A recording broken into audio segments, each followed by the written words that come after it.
Boa tarde, pessoal. A gente está aqui hoje na Apostila Falada e a gente vai falar do aquecimento elétrico de um apartamento em região fria. Esse aquecimento elétrico a gente vai estar considerando aquecimento por resistências elétricas, muito convencionalmente encontrado aí nos mercados e lojas de climatização, tá certo? E em região fria, a gente está adicionando uma componente de complexidade aí. Então, na verdade, a gente está considerando um apartamento, uma torre instalada, quer dizer, construída em um local alto, uma cidade alta, tipicamente, e a gente selecionou uma altura aí de 1.200 metros. O que acontece? Nessa altitude, a pressão se torna mais rarefeita, portanto, a pressão que você vai medir, a pressão atmosférica, é menor do que na pressão ao nível do mar. Então a gente quer adicionar essa complexidade aí para a gente poder explorar um pouquinho mais a resolução desse exercício aqui. Então, para o primeiro caso, vamos especificar aqui a área do nosso apartamento. É um apartamento convencional de 6 por 20, tá certo? Então a gente vai ter uma área de 120 metros quadrados. A altura que nós iremos considerar é a altura convencional de um apartamento de 2,3 metros de altura, tá? A altura interna do apartamento convencional aí. E isso vai dar o que para nós aí? Vai dar um volume. Nesse volume, a gente está desprezando, quer dizer, o volume interno dos móveis, das pessoas que estão dentro do apartamento. A gente está, então, estamos considerando o máximo volume, tá certo? Porque uma vez que você tem lá volumes internos ocupando aquilo, a região onde ocuparia o ar, um sofá, um guarda-roupa, uma pessoa, você deveria descontar o volume, seja do guarda-roupa, do sofá ou da pessoa, de dentro do volume total que você vai considerar para esse apartamento. A gente não está fazendo isso para acabar jogando aí a favor, quer dizer, a gente está maximizando a possibilidade de aquecimento, tá certo? A gente está considerando tudo mesmo, tudo como se fosse massa de ar a ser aquecida. Então vamos lá, vamos aos dados do exercício. Então a área, como nós dissemos, 120 metros quadrados.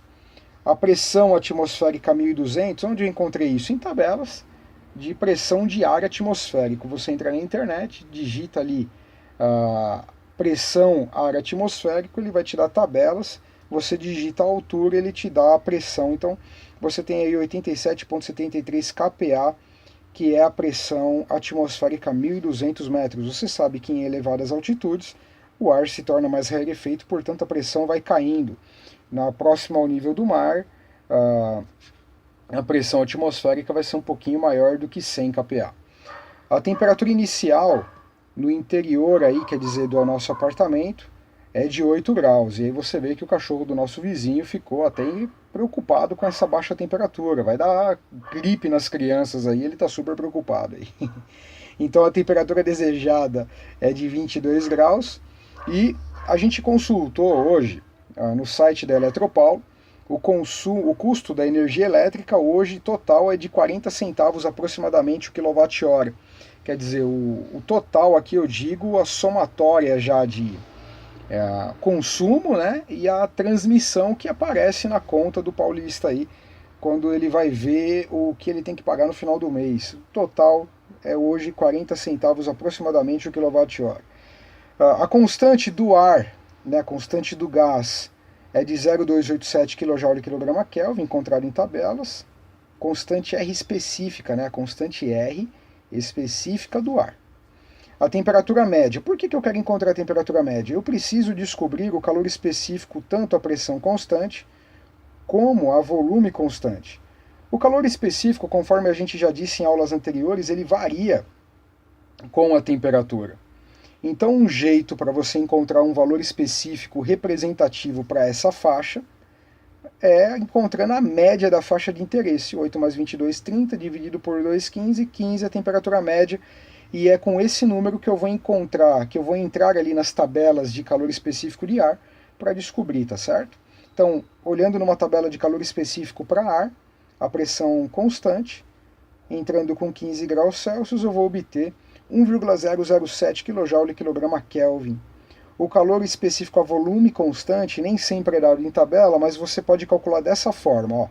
Você pega o CP, que é o calor específico a pressão constante, subtrai o R, que é a constante do gás, específica do gás, subtrai. Então, CP menos R vai dar 0,72 kJ quilograma Kelvin. Então tá aí, você já tem todos os dados. Eu vou deixar os dados aqui de canto, tá certo? Enquadradinho aqui para você olhar. E aí, eu vou agora vir com a nova página para resolução do nosso exercício. Então vamos lá. Vamos lá, passo a passo aqui. Vamos lá entender a primeira etapa da resolução, tá certo, pessoal? Deixa eu dar uma enquadrada aqui para você conseguir enxergar tudo direitinho. Então vamos lá, agora tá legal. Primeira coisa, qual é o volume que nós iremos considerar? Então, a área, 120 metros quadrados que a gente acabou de calcular aqui. A altura, o pé direito típico de um apartamento, então 120 metros quadrados vezes 2,3 metros vai dar 276 metros cúbicos. Quanta massa de ar, então, existe nesse volume? Quanta massa de ar está confinada dentro do volume do apartamento? Então você vai encontrar isso por essa formulazinha aqui, ó. Massa é igual a PV dividido por RT. Então, essa aqui é a pressão na altitude selecionada, tá certo? O volume a gente acabou de calcular. Esse aqui é a constante R do gás específico, tá? Obtida, a gente já selecionou de tabelas. Essa grandeza aqui é a típica que você vai encontrar, kJ quilograma Kelvin. É importante você tomar nota que essa grandeza aqui é correspondente totalmente a kPa metro cúbico por quilograma Kelvin. Se você fazer a derivação aqui de kPa metro cúbico, você vai acabar entendendo que ela resulta em quilojoules, tá certo? Só você lembrar que pressão é força sobre área, daí você vai cancelar a área pelo metro cúbico, vai sobrar Newton metro, joules, e aí você chegou no joule aqui.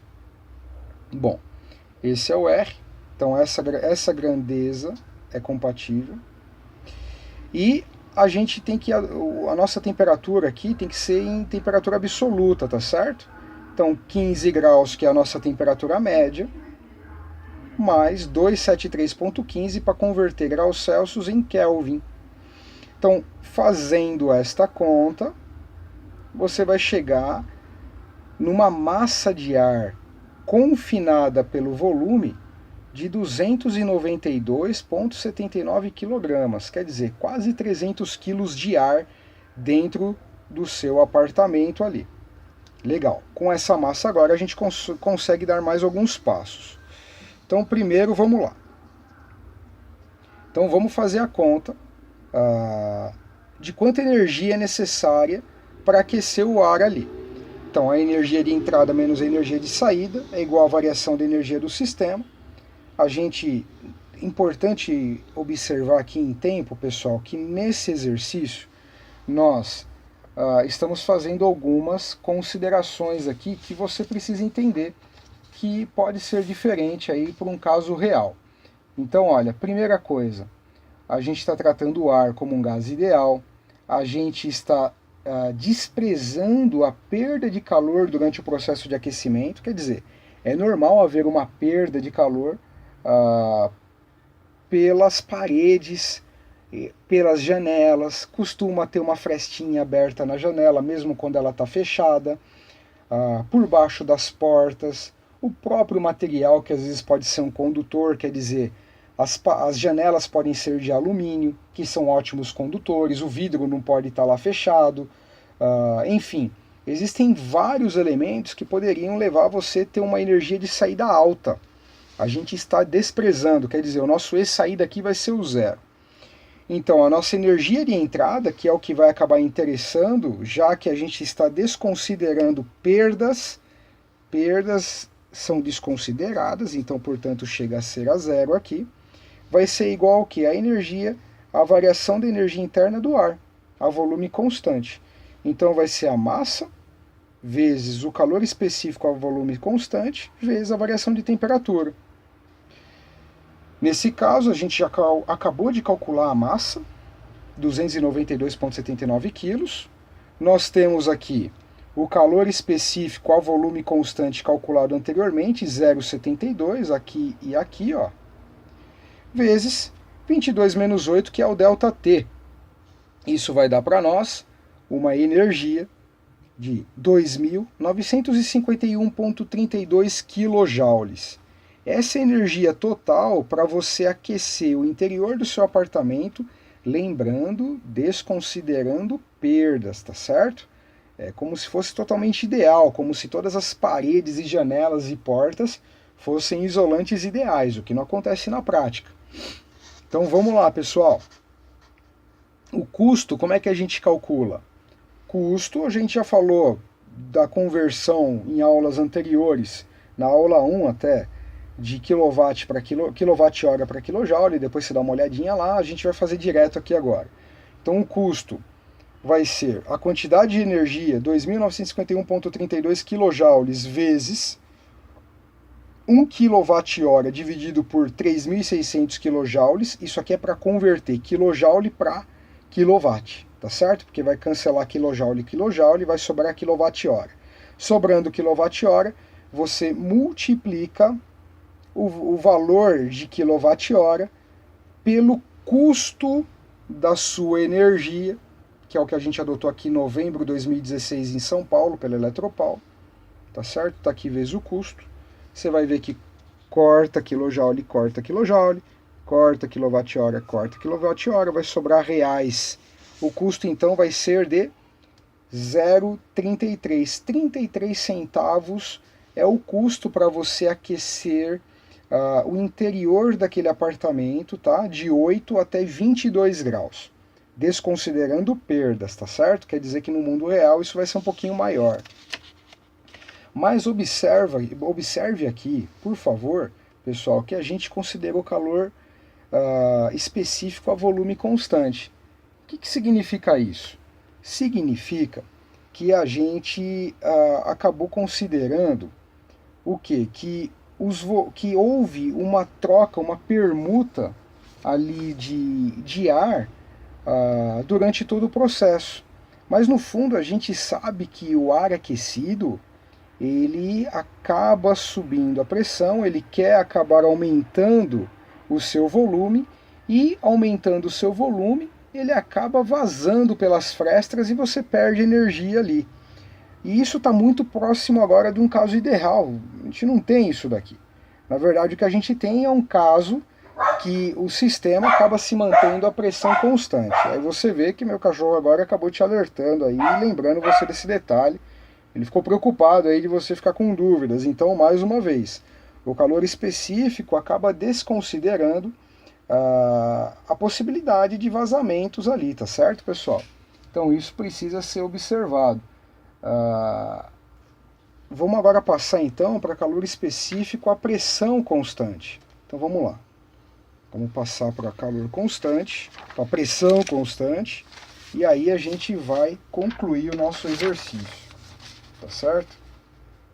Então, nesse passo agora aqui, a gente vai começar a falar de novo do cálculo, só que agora com o CP. Novamente, a entrada a pressão constante vai ser o M agora CP. A entrada da pressão constante vai ser o MCP ΔT. Novamente, a mesma massa calculada conforme anteriormente, vai ser o 292,79 vezes o calor específico à pressão constante, que a gente obteve anteriormente, aqui nos dados ao lado, vezes o ΔT. Então, fazendo o cálculo, a gente obteve 4.127,75 kJ, o que é bastante mais alto ali, né, do que o exercício anterior.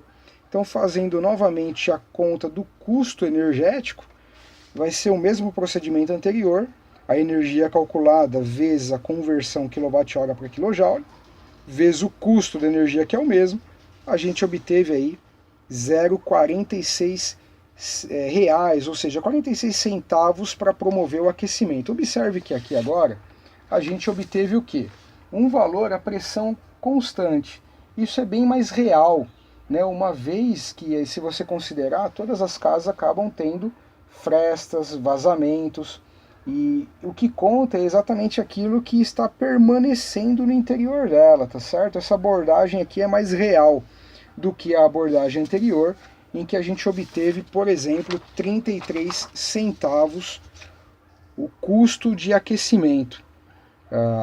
Essa daqui é um pouquinho mais real, considera um pouquinho mais as perdas, então quando você for fazer esse tipo de cálculo, procure utilizar o calor específico à pressão constante. Lembrando que ainda assim a gente não considerou as perdas naturais que acontecem pelas paredes, portas e janelas, mas esse é um valor um pouquinho mais próximo da realidade, tá bom, pessoal? Obrigado, foi mais uma apostila falada.